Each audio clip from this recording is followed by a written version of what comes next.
Fighter jets are pretty rad, don't you think? Tens of thousands of pounds lifted into the air just to shoot each other down and provide air superiority? Don't get me wrong, war is terrible. There is no good side, just destruction and death. But, you gotta admit, some of the technology from it goes kinda hard. Now what's something equally hard? You know, something Sigma and Alpha? Something that makes the two gay wolves inside of me go, ow! Oh, anime girls, yes. Let's turn the warbird death machines into cute anime girls, because then people won't think I'm weird for making love to the F-15 Eagle. I know someone's done this before me, and my idea isn't really original. I just want to draw cool planes as pretty girls. Shout out to Banjo-Moto, or I think that's how you say them. They're my goats, and partially inspired me to do this kind of thing. They're pretty awesome, check them out. But, what should I pick? As a filthy big back American, I've already made many American jet girls, so why not go foreign? Let's not go small either, let's do something big. Like, I've already made America's 5th generation F-22 Raptor. Let's find another 5th gen fighter to go against it. Actually, I did try to make a 5th gen fighter, but it was the Su-57, and I'm not really sure if that counts as a 5th generation fighter. Sure, it attempts stealth, but it's as stealthy as a fat lady happily running through a grassy field. If you're wondering what generation aircraft means, don't worry. My uneducated ass will teach you about this concept.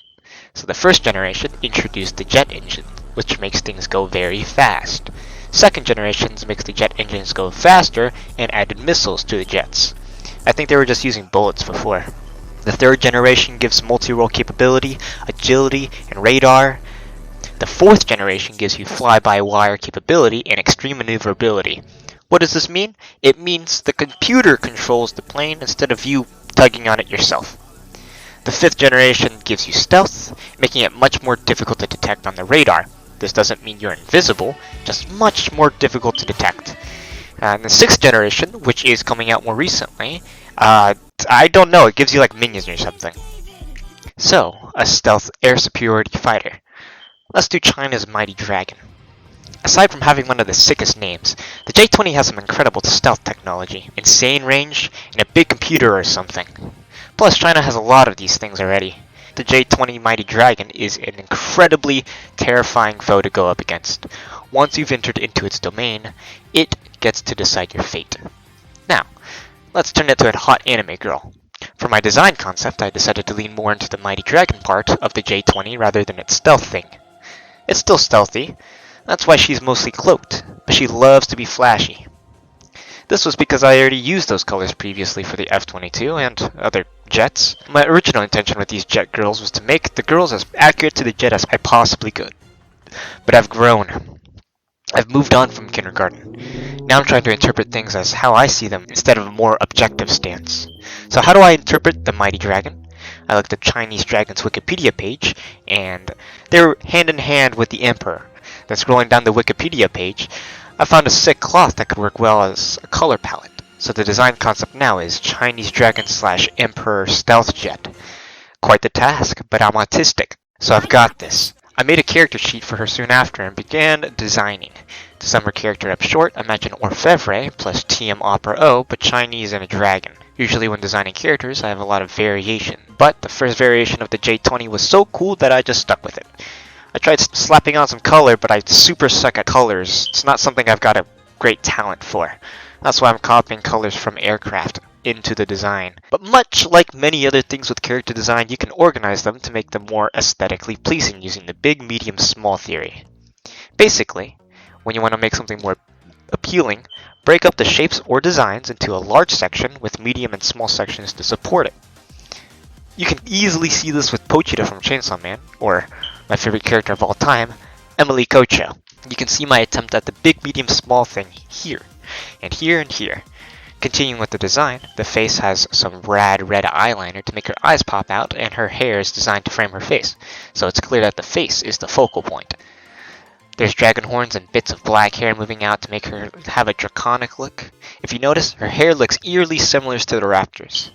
It's sort of to play with the fact that China's version of the F-22 is the J-20. This is also kind of shown in the colors. The Raptor is orange, kinda, and the J-20 has red and yellow, which fuse together to make orange. Kinda cool. Zooming out, I tried my best to make her drip look a bit more like an emperor's, and for the most part it worked out. But it definitely looks Japanese as well. Without color, she kinda looks like Shinano from Azure Lane. I think the hardest part of the design was the shoes, because I don't often draw shoes. The images I could find for the Chinese emperor were plain, so I did my own little thing. The shoes was supposed to resemble sandals old Japanese people used to wear, but in an airfoil shape. But this looks unbelievably uncomfortable to wear. This was intentional though, because she refuses to stand on the ground. Her airfoil shoes allow her to maneuver in the air a bit better than on land, and she doesn't want to be on the same Y level as landlubbers. She wants to elevate herself above everybody else, because she's the mighty dragon. She also has some cool ass claws which I stole from the F-22 Raptor's design. You can see her hair is tied up here, which is made to resemble a dragon's tail, though that is a little difficult to see. Now the most defining part of the real J-20 was the canards. What I did was turn the air intakes into a stylish bow that supported the front banner and put the canards there. It's so well integrated that people I showed didn't even see. Totally not because it's rather small, not emphasized in any way, my friends aren't mega nerds. Shout out to them. Then I took the wings and engines of the actual J-20 and made it float behind her. I positioned it to make her look more flowy and majestic from afar. Like the snake. Then I added pattern from the stealth fighter into the design. Reviewing it, I honestly think this was a massive success. It still reads as a jet girl, but has draconic elements to make her seem like the mighty dragon. The super experimental colors paid off, and it ended up being better designed than most of the things I've worked on. It still has flaws, particularly with the perspective of the jet, and some design choices could have been worked out a little bit more. Though her silhouette is pretty strong, her jet does kind of look like the Su-57. Still, quite happy. Agenda Kaizen. It's eerily similar to the comments you'll see in jet videos. Bots everywhere. Media literacy might as well not exist. It's not about what it actually is, it's about the message. Joe Goat. Fraud Kuna. Go Joe. Bumgumi. Such beautiful slander. Now it's my turn to make an agenda. The Raptor would kick the dragon's ass. Beyond visual range, the odds are somewhat even. The J-20's range is nothing to scoff at. But the closer the Raptor gets, the less likely the mighty dragon can win.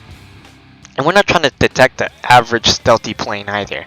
We're trying to detect America's, no, the world's stealthiest aircraft in service. So basically right now I'm deducing that he's not even flying towards me. He's flying, away from me. Because if he turns his radar off, it's very risky for him. He'd essentially be flying completely blind. What? Whoa, Not only does the Raptor have superior stealth, it has superior speed and maneuverability. By a lot. Thrust vectoring makes this thing fly like a beast. There's a reason why this thing's been the queen of the skies for 30 years. 30 years! Do you know how long that is for planes? America made Jet Sakuna and everyone's been trying to catch up. The Raptor's so good, capitalist America banned the export of the F-22. The mighty dragon is a formidable foe. But against the Raptor, it's deadweight.